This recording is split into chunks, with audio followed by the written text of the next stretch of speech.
Bienvenue sur Top Invest, la chaîne des tops d'investissement. Ici, on parle essentiellement d'entreprises de qualité. Avons-nous une opportunité d'investissement sur Excel? C'est la question à laquelle on va essayer de répondre en se basant sur les états financiers de la compagnie. Ceci représente uniquement mon point de vue et non un conseil d'investissement. Alors, sur Excel ici, donc c'est une compagnie qui distribue des produits électriques, notamment pour le secteur résidentiel. Donc ici, on va prendre la définition rapidement. Donc on va ici, on va traduire, c'est mot à mot. Donc à la fin de la journée, il faut aller regarder sur le site web de l'entreprise ici. C'est une compagnie française, ou je pense bien c'est une compagnie européenne, on va se dire française. Donc Rexel est un fournisseur de produits et services électriques destinés au marché résidentiel, non résidentiel et industriel. En gros, elle offre des produits l'offre de produits comprend les équipements électriques tels que les appareils accessoires, les câbles, le routage, l'éclairage, la sécurité, la communication, la domotique, la climatisation et les systèmes de gestion des bâtiments utilisés dans la construction, la rénovation et l'entretien des bâtiments, des infrastructures et des infrastructures. Donc, à la fin de la journée, vous voyez que c'est un secteur très lié à la construction, d'accord? Donc, c'est un secteur cyclique, ok?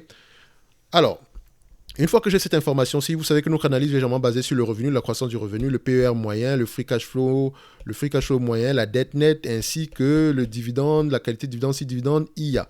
D'accord? Donc ici également, on va essayer de déterminer le nombre d'actions. Donc on va rechercher toutes ces informations-là point par point. Premièrement, on recherche le revenu ici. Donc par rapport au revenu, je viens sur le site web ici, Coifin. Ça, c'est la version de base. Hein. Ça, c'est la version free, donc la version gratuite ici. Donc ici, je remarque qu'en termes de revenus, vous constatez ici que les revenus ici, en date d'aujourd'hui, on a des revenus à peu près de 16 milliards 720 millions. Vous constatez que les revenus sont croissants depuis à peu près, voilà, ça commence depuis à peu près la période de 2021. Donc, on a eu le Covid qui est passé par là. On a repris à peu près, avant la période de Covid, on était sur une légère croissance des revenus ici. Après le Covid ici, on a une berne. On a eu une des revenus en berne ici, excusez-moi. Et voilà, ces revenus sont à peu près croissants sur les derniers mois. Maintenant, la question de savoir, pourquoi ici ils sont croissants? Est-ce qu'on a fait des acquisitions? Si on a fait des acquisitions, est-ce que les nouveaux revenus présentement affichés sont durables? D'accord? Donc ici, je constate qu'on a fait des acquisitions sur les derniers mois. Donc je pense qu'on a fait peut-être 2 acquisitions par là. On peut regarder ça ici. Je pense qu'on a dû faire deux acquisitions par là, ou bien même plus, ou bien plus que 2 acquisitions. Donc on peut se dire ici que peut-être les revenus actuels sont durables. Je dis bien peut-être. OK? Il faut faire attention à ça. Donc, je prends le revenu ici de 16,70 milliards ici comme durable. Okay. On peut constater ici que sur les dernières périodes ici, donc sur la période à peu près en 2008 ici, on n'a pas eu des revenus en berne, on a même eu une croissance des revenus ici, donc peut-être que c'est une entreprise qui fait beaucoup d'acquisitions. Donc, quand je prends ici 16 milliards 700, c'est parce que je pense que 16 milliards 700 est durable. Donc je ne pense pas juste parce que j'ai regardé les chiffres, mais c'est également parce que j'ai lu les rapports financiers. Écoutez ce que le management me dit si l'entreprise m'intéresse. OK? Donc n'hésitez pas à le faire. 16 milliards 700. Croissance des revenus ici. En termes de croissance des revenus ici, qu'est-ce qu'on a en termes de volume de croissance, en pourcentage? Alors, on a ici sur les... Voilà, parfait. Sur à peu près depuis le début, depuis que cette compagnie est cotée, nous avons à peu près 6% de croissance. Sur les 10 dernières années, 1,95% de croissance. Sur les 5 dernières années, 3% de croissance. Sur les 3 dernières années, 4% de croissance. Et par rapport à l'année précédente, 17% de croissance. OK? Donc, on a une compagnie qui est en croissance présentement. Mais moi, je prends croissance zéro. OK? C'est une croissance par acquisition. Le plus important, c'est d'acheter l'entreprise en date d'aujourd'hui si le prix actuel n'inclut pas la croissance. C'est déjà une bonne chose. En termes de marge de free cash flow, alors, c'est un peu regrettable parce que le logiciel actuel ne me donne pas les marges de free cash flow ici. Il va falloir que je fasse Je vais vous montrer comment est-ce que je fais pour avoir les marges. Donc, ici, je vais aller sur Morningstar. Je vais sur évaluation. Là, en espérant que ça revienne en français rapidement. Voilà. OK. Donc, on a ici, qu'est-ce qu'on a comme information ici? En termes de marge nette, ici, on a des marges nettes à peu près de 1%. OK. Les marges de free cash flow sont de combien? Donc, on a des marges de free cash flow aux alentours de 4% sur les dernières années. 2 dernières années, c'est 4%. Pourquoi? Est-ce que comment on appelle ça? Dépendamment des produits qu'ils vendent, est-ce que le Covid ne leur a pas fait du bien, notamment avec les pénuries, etc. Attention, est-ce qu'il n'y a pas eu des augmentations de prix tout en sacrifiant les volumes? Faites attention, allez vérifier cela. Si on a augmentation des prix, baisse des volumes, c'est pas bon. Si on a augmentation des prix, augmentation des volumes, ça c'est bon. D'accord? Si augmentation des prix, baisse des volumes, ça veut dire que ce n'est pas durable. OK? On va devoir tôt ou tard diminuer les prix pour relancer la machine, surtout en termes de volume. Donc faites attention à ça. Est-ce qu'on devrait donc prendre les marges de 4% ici comme des marges durables dans le futur? Ça, c'est toute la question sur cette compagnie-ci. D'accord? Donc ici, vous constatez qu'avant la période de Covid, on avait des marges d'à peu près de 2% par là. 2% en moyenne. Après à partir de la période de Covid, on a des marges plus élevées. OK? Donc, je vais prendre deux choses. Je vais prendre ici des marges en termes de free cash flow, je vais prendre des marges de 2%, 3% et 4%. On va y revenir.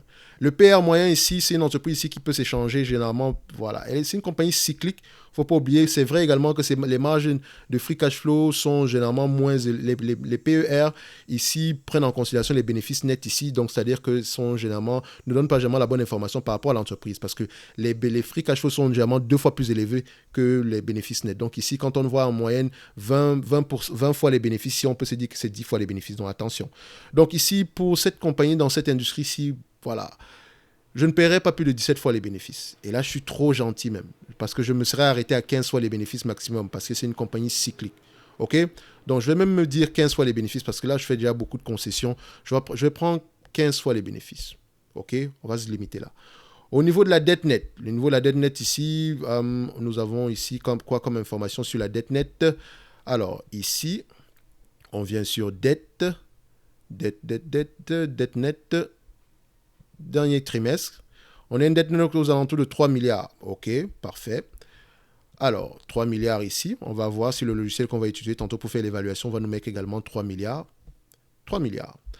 Au niveau du nombre d'actions, donc au niveau du nombre d'actions ici, voilà, on a sur le dernier trimestre ici, on a à peu près 305 millions d'actions. J'arrondis à 305. D'accord? 305. OK. On a toutes les informations nécessaires pour faire l'évaluation. Donc, ici, je viens sur Finbox. Donc, ici, je vais mettre 15 fois les bénéfices directement. OK. Je vous dis que c'est ma marge supérieure. Je ne vais pas plus loin que ça. 15 fois les bénéfices. OK. Maintenant, au niveau des marges, des PER, des marges de free cash flow, on a pris des marges de free cash flow de 2%. D'accord? 16 milliards 700. Si ce 16 milliards 700 est durable, 2% de 16 milliards 700, ça donne combien? Donc, j'espère que c'est 16 milliards 700. Oui, 2% de 16 milliards 700 ici, ça donne 334 millions. D'accord? 3, 3, 4. À 15 fois les bénéfices, moins la dette nette divisé par le nombre d'actions, on est à peu près à 6,65 €. D'accord? Maintenant, à 3% de marge bénéficiaire de free cash flow ici, donc si je prends 3% ici, 3% de 16 milliards 700 multiplié par 0,03, ça donne ici 501 millions. D'accord? 501, 501, multiplié par 15 fois les bénéfices, moins la dette nette divisée par le nombre d'actions, on est à 14,84 €. D'accord? 4% de marge bénéficiaire, donc 4% de free cash flow ici. Si on a des marges de free cash flow et que la période d'action, c'est le nouveau paradigme. D'accord? Ça nous donne combien? Ça nous donne à peu près 668 millions ici. Donc, on va mettre ici 668 millions. À 15 fois les bénéfices, moins la dette nette divisée par le nombre d'actions, on aura à peu près 23 € l'action. Donc, l'entreprise serait sous-évaluée si on a 4% de marge. OK? Faites attention à ça. Et j'ai pris des PER de 15 fois les bénéfices. Donc, je me protège. Parce que c'est une compagnie de distribution, c'est une compagnie qui exerce dans un secteur cyclique. Parce que si le consommateur, enfin, le client final ne dépense pas d'argent, est très cyclique, alors, à la fin de la journée, moi, le distributeur, je serai également cyclique. OK? Faites attention à ça. C'est pour ça que je prends 15 fois les bénéfices. Donc, moi, je dirais ici que cette entreprise-ci, au mieux, est correctement évaluée. Elle ne représente pas une opportunité d'investissement. J'aurais tendance à être plus au niveau des 3% ici. OK? Alors, quand je fais l'étude ici, parce que c'est surtout la marge qui me dérange, je n'ai pas envie de prendre des marges, après ça me rend compte que les marges en question ne sont pas durables. D'où l'importance généralement de prendre des entreprises qui ont des marges très stables dans le temps. OK? La seule garantie, je suis même tenté à prendre des marges à peu près de 2% ici, parce que je suis sûr d'une chose, c'est que l'entreprise a généralement des marges de 2%. OK? On peut également étudier l'affaire d'une autre façon. Regardez, quand je prends ici le revenu, ici, vous avez le graphique du revenu. Mais ici, vous avez vu ces bandes-ci, les bandes noires ici.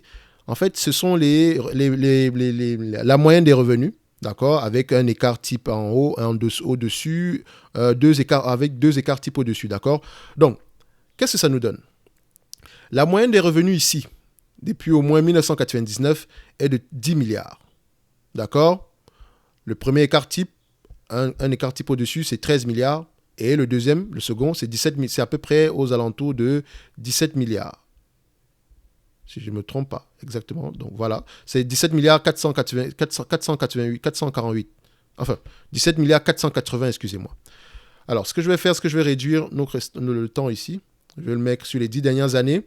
On a 13 milliards 400 en termes de revenus. D'accord? Je vais juste prendre ici la moyenne, 13 milliards 445.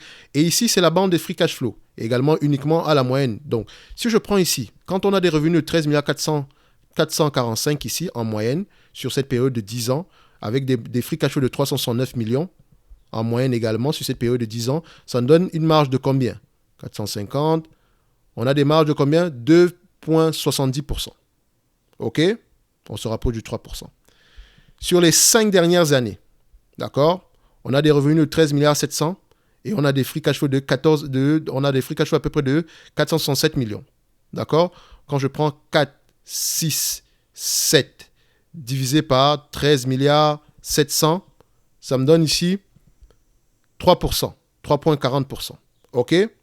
Donc, on se rapproche du 3%. Si je prends les 3 dernières années, on a 514 millions ici pour les free cash flow et à peu près 14 milliards ici pour le revenu, 13 milliards 900. Donc, on va prendre ici 574 divisé par 13 milliards 900. On va le faire comme ça. Ça donne ici 4%. Donc, je pense qu'on se rapproche plus du 3% sur la moyenne des 5 dernières années, qui est de 3,70% et plus, d'accord, que du 4%. D'accord? Généralement, sur les 10 dernières années, on était à 2,7%. Donc, je pense qu'on est plutôt au niveau des 3% ici. Donc, c'est la raison pour laquelle j'aurais une préférence pour 15 fois les bénéfices à 3% de marge bénéficiaire. D'accord? Sur à peu près un revenu de 16 milliards 700. Si on s'entend que ce revenu-là est durable, ça nous donnera une valorisation aux alentours de 14 dollars 84. OK? Je pourrais dire que le prix actuel ne représente pas une opportunité d'investissement. L'entreprise est correctement évaluée. Idéalement, ce genre d'entreprise pourrait être intéressante aux alentours de 7 dollars par là. 7 euros, excusez-moi, je parle toujours de d'euros, dollars. J'ai du mal généralement à faire la transition. Donc ici, au prix actuel, ce n'est pas une aubaine. En termes de dividendes, si l'entreprise vous reverse la totalité des free cash flow, donc des free cash flow moyens en date d'aujourd'hui, qui sont à peu près de 500 millions, rappelez-vous qu'on a pris 3%, d'accord? Si on vous reverse la totalité des free cash flow ici, moyen, j'ai bien dit, on a un rendement à peu près de 9%. Donc, le dividende actuellement, il est safe. Mais n'oubliez pas qu'il faut prendre en considération également la dette ici. Si on a une dette de près de 3 milliards ici et qu'on prend 500 divisé ici par 8 milliards 500 ici, le niveau d'endettement, la marge, le rendement ici aux alentours de 5,88%. Donc, le dividende également, il est safe, même si on prend en considération la dette. D'accord? Donc, ce dividende-ci, il est safe. D'accord? Est-ce que ça fait combien de temps que cette compagnie distribue un dividende? Je n'en ai aucune idée. Est-ce que c'est très important pour moi? Non. Je vous laisse chercher cette information-là. Je pense que tout le monde peut retrouver cette information. Maintenant, on va regarder ici le dividende en lui-même, le cash dividende ici. Dividend per share, dividend payment. Parfait. Non, excusez-moi. Je vais juste mettre ici dividende. Je cherche le dividende ici par action. Cash dividend à interest supply. Non. Common prefer. Common dividend pay. OK. Tous les 12 derniers mois. Donc, on se constate ici que l'entreprise paye à peu près, 200 millions en termes de dividendes sur les derniers mois ici. Donc, elle verse un dividende ici depuis combien de temps? Depuis à peu près 1995. Et en moyenne, ce dividende est de combien? En moyenne, ok, parce que de temps en temps, elle coupe le dividende, donc ce dividende-là n'est pas croissant dans le temps, d'accord, donc parfois elle le coupe, donc on va prendre la moyenne du dividende ici, afin de ne pas être surpris en cas de coupure, et généralement elle coupe le dividende en période difficile, récession 2008, ici, à peu près ici, aux alentours de 2008, elle a coupé le dividende ici, quand on prend la moyenne, ici, et peut-être un écart type en dessous, on est à peu près à combien? La moyenne ici est aux alentours de 100, on paie à peu près 170 millions de dividendes en moyenne. Donc par rapport au prix actuel qui est de combien? Donnez-moi juste un instant. Alors, par rapport à la valorisation actuelle qui est de combien? On est à peu près à combien? On a 5 milliards 488. OK, parfait. On fait ici 170 divisé par 5,480. Ça fait à peu près 3%. Donc, le rendement est généralement en moyenne de 3% par là. D'accord? Même si elle coupe ce dividende-là, on pourrait espérer au moins les 3% par là. Donc, ce dividende-là, de toutes les façons, il est safe. Le rendement, vous pouvez aller le calculer ici de toutes les façons. Le plus important pour moi, c'est de savoir que le dividende en lui-même, l'entreprise a assez de free cash flow pour payer le dividende. C'est ça qui est important pour nous. D'accord? Et non le fait que l'entreprise verse un dividende depuis X années. Donc, ça reste une allocation du capital. Donc, ceci représente uniquement mon point de vue et non un conseil d'investissement. Si vous voulez investir dans cette compagnie-ci, allez-y lire les rapports financiers. Est-ce que c'est une entreprise qui m'intéresse? Non, pas du tout. Même si elle semble être une entreprise assez bien gérée dans une industrie à peu près compliquée, mais elle semble à peu près tirer son épingle du jeu. D'accord? Idéalement, si je voulais l'acheter, je vous ai dit aux alentours des 8-7 $ l'action, ça pourrait m'intéresser par là, mais pas au prix actuel. D'accord? Donc, on va se donner rendez-vous sur la prochaine vidéo et d'ici là, portez-vous bien. Merci.